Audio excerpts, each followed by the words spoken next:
Mira K. Danner stood at the edge of the gravel driveway, her shoes crunching against the damp stone.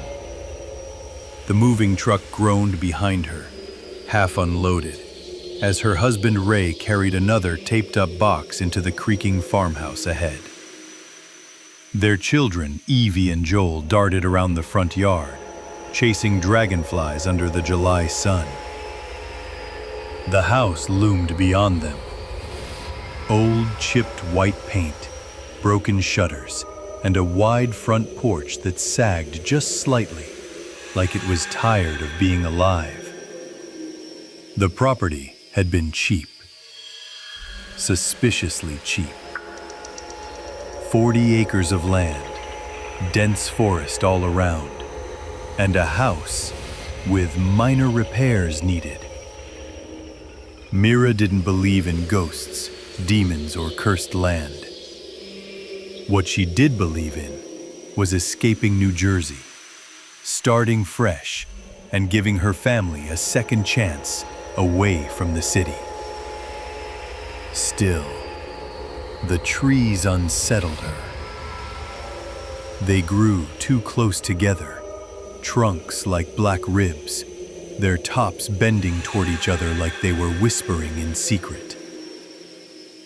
Even the wind didn't seem to move right here. It would rush past, but the leaves barely stirred. Inside, the air was stale and cool. Mira stepped through the door and was hit by a scent she couldn't quite place. It wasn't rot. It wasn't mildew. It was something older, like dried herbs, burned wax, and something faintly metallic. The living room was dark despite all the windows.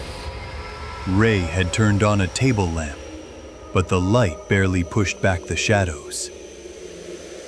Mira touched the wood-paneled wall. It was warm. That night, as they lay in their mattress on the floor, furniture still in boxes, Mira couldn't sleep. Ray was snoring lightly beside her, and the children were down the hall. Around 2:13 a.m., she heard it. A hum. Not a mechanical one. No fridge, no pipes. It was like chanting. Low. Male voices droning in unison. She sat up, heart pounding. Outside the window, the forest was pitch black, but she swore. She saw shadows moving between the trees. And just for a second, one of them turned and looked at her. Mira didn't tell Ray about the humming the next morning. She barely believed it herself. Maybe it was just a dream, or some weird acoustic trick of the woods. The house was old. Old houses made noise. That's what she told herself, over and over, while unpacking dishes and finding mouse droppings in the kitchen drawers. By noon, the heat outside turned into a sticky, pressing blanket. Inside was cooler, but the shadows in the hallway seemed darker than they should be. The kids kept to the living room, watching static-laced cartoons on a dusty TV.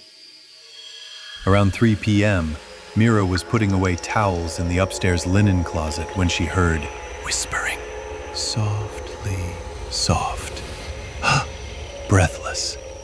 It was coming from behind the wall. She froze, ear tilted. For a moment, nothing. Then, tap, tap, tap. 3 knocks.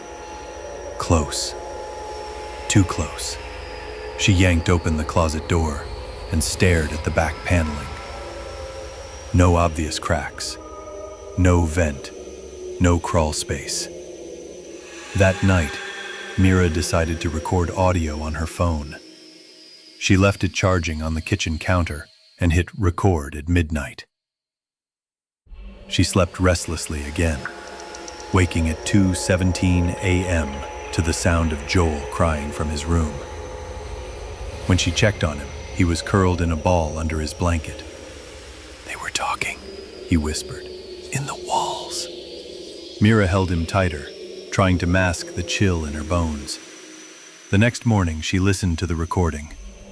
At first, nothing but silence, static, the occasional snore from Ray. But at 2:14 a.m., a well. Not Joel, not Evie. A voice. Deep, male, hoarse. It said, "Who brought them here?" 2 nights after the recording, Myra decided to sit on the front porch until late. The kids were asleep and Ray had passed out watching reruns. She wrapped herself in a blanket, sipped cold tea, and stared out at the woods. The silence felt aware. Crickets chirped in rhythm, then stopped. A breeze passed through, but only touched her skin. None of the trees moved. Then, she saw him. At first, just a silhouette, standing by the tree line, tall, unmoving. Maybe a hunter, a neighbor? She stood slowly. Her breath caught in her throat. The figure didn't move. "Hello?" she called. No response. She stepped off the porch, took 3 slow steps forward. The gravel crunched beneath her. The figure still hadn't moved. Then, he stepped back into the trees, gone. Myra ran inside and locked the door. The next morning, she found hoofprints in the dirt. Not human, not animal. Cleft, like a goat, but far too large. She didn't tell Ray. That night, Mira dreamt of fire. She stood in the forest, barefoot, while the trees around her burned without flame. The bark peeled back in sheets, revealing faces, eyes sewn shut, mouths open in silent screams. A voice whispered, "You brought them." She woke up, gasping, soaked in sweat. Joel was standing at the bedroom door. "I saw him too," he said. Myra's voice was barely a whispering whisper. "Who?" Joel pointed out the window. "The man by the tree." Mira spent the next morning cleaning. Scrubbing was her way of reclaiming space, pushing back the unease. She focused on the downstairs bathroom, peeling wallpaper, rusted fixtures, a mirror with a crack through the center. As she peeled back a damp section of floral paper, she stopped. There were words etched into the wall beneath, thin scratches, deep enough to leave gouges in the plaster. "He watches from the roots." She stepped back, heart pounding. The words looked old, faded, but not by time, by age. Decades at least. She touched the grooves with her fingertips. The wall felt colder here, like it remembered. That night, Ray finally confronted her. "You've been weird lately," he said, sitting at the kitchen table, rubbing his temples. "Are you not sleeping?" Mira hesitated. "Do you ever hear things? At night?" Ray chuckled nervously. "In this place? Yeah, but it's just old. Settling." She nodded, saying nothing more. There was no point. Later that night, around 2:30 a.m., Mira awoke to the sound of footsteps. Not from the hallway, from inside the walls. Soft padding, like bare feet sliding across wood. She held her breath. The sound stopped at the wall behind the headboard. Then, 3 slow knocks. Knock, knock, knock. She bolted upright, but there was nothing there. The next morning, Joel wouldn't speak. He sat at the breakfast table, staring at his cereal. Mira knelt beside him. "Joel?" He finally whispered, "Someone wrote on my wall." She rushed to his room. Behind his bed, scratched into the plaster, just like the bathroom, "Do not let them dig." 3 days later, Miura received a visit. A man in his 70s knocked on the door just after noon. He wore a brown coat despite the heat, and his eyes were cloudy with age but alert. His name was Albert Monroe, and he said he used to live down the hill. "I heard someone bought the Hinsdale place," he muttered. Didn't think anyone would be stupid enough." Miura raised an eyebrow, curious. Why? Albert looked past her into the house, then lowered his voice. "Things happen here. Things that crawl through the trees and drink from your quiet. You can hear 'em if you sit still long enough." He handed her a folded piece of paper. On it, a list of names, 8 in total. The last name was smudged out. Confused. "What is this?" solemnly. "They all disappeared. Every one of 'em lived here. Every one of 'em vanished. Some say they left. Some say they got taken in. You stay long enough, the house will make a hole for you too." That night, Miura placed the paper on the dining table. Evie walked in, frowning, annoyed. Why is my name on this? Miura froze. She rushed to the table. The paper had changed. The smudged line at the bottom was no longer blank. It read, Evie K. Danner. It started with the smell. Earthy, wet, like turned soil. Miura first noticed it in the pantry, then the hallway, then Evie's room. Ray dismissed it. Old pipes, maybe mold, but Miura knew better. One afternoon, while searching for a fuse, she opened a door at the back of the basement. Behind it, a narrow stairwell descended into pitch darkness. She'd never seen this part of the house before. The stairs were wooden, rotted, and weeping moisture. Each step creaked with a groan, as if warning her back. She held her phone flashlight in front of her. The bottom was a low-ceilinged root cellar. Stone walls, packed dirt floor, shelves holding rusted jars, and something else. In the center of the dirt, someone had dug, recently, a circle, 2 feet deep. Inside it, bones, small, child-sized. Mira's breath hitched. She turned to flee, and the door at the top slammed shut.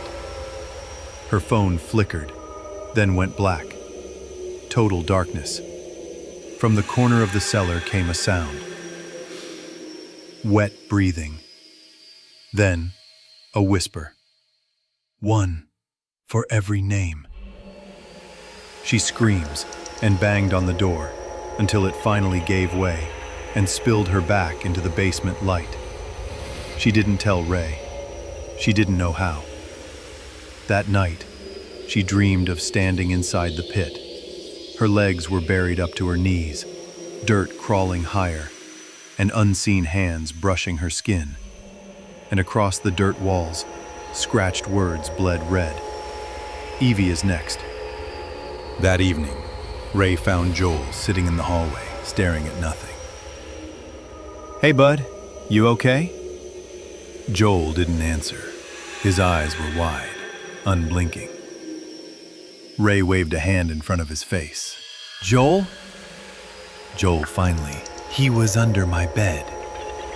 Ray froze. Later, Mira found long scratches across Joel's bedsheets. Not rips, scratches, like nails. That night, doors creaked on their own. The hallway light flickered and went dark. When Mira lit a candle, the flame bent, not from wind, but as if drawn towards something. She and Ray slept in shifts. At 3:12 a.m., Mira woke to Ray standing in the corner, facing the wall. His body was rigid. She called his name twice. No answer. Then he spoke. "I saw the roots." His voice was deep, not like Ray's. She approached slowly, trembling. Ray turned. His eyes were open, but vacant. "Down there," he said, pointing at the floor. "They move in the dark. They reach. They're hungry." Then he collapsed, unconscious. The next morning, he remembered nothing. Joel refused to enter his room. Evie stopped speaking altogether. Mira began hearing music, low, mournful piano notes, from somewhere inside the walls. It only played after midnight. She followed it once, step by step through the kitchen, the hallway, down the basement stairs, and then it stopped. In the silence, a whisper, "Dig deeper." The next morning, Mira returned to the root cellar. She brought a shovel. She didn't tell Ray. The floor was damp, the dirt soft. As she dug, a strange resistance pushed back, as if the earth itself didn't want to be moved. Then, wood. A flat board. Old, rotten. She pulled it up. Beneath it, blackness. A hollow space. Her flashlight revealed stone steps, descending into something deeper than the cellar should allow. At the bottom, a circular room, carved from rock. Symbols on the walls. Candles melted down to wax puddles. Bones arranged in patterns. Rings, spirals, and writing. All over the walls. A single name, repeated again and again. Evie K. Danner. The room began to hum. The same low chant she'd heard that first night. Mira backed away, but the steps were gone. Vanished. She was sealed in. Then a voice, not from the walls, not from her mind, but from the floor beneath her. It said, deep voice, "You gave her to us." Mira stood in the underground chamber, breath shallow, heart pounding like a second heartbeat in her ears. The walls pulsed, not metaphorically, actually moved like they were breathing. From the stone floor, black veins crept outward, crawling toward her bare feet. She backed away, but the whisper followed. "You brought her. You promised." She never did, but something else had. In the center of the room, where the spiral of bones ended, the earth bubbled, then split. A figure rose. Not a ghost, not a person, a shape, vaguely human. Long, thin limbs, no eyes, skin the color of wet ash. It extended a hand. "We will take her, or we will take you." Mira, trembling, trembled. Nervous. She's a child. The thing didn't respond, just waited.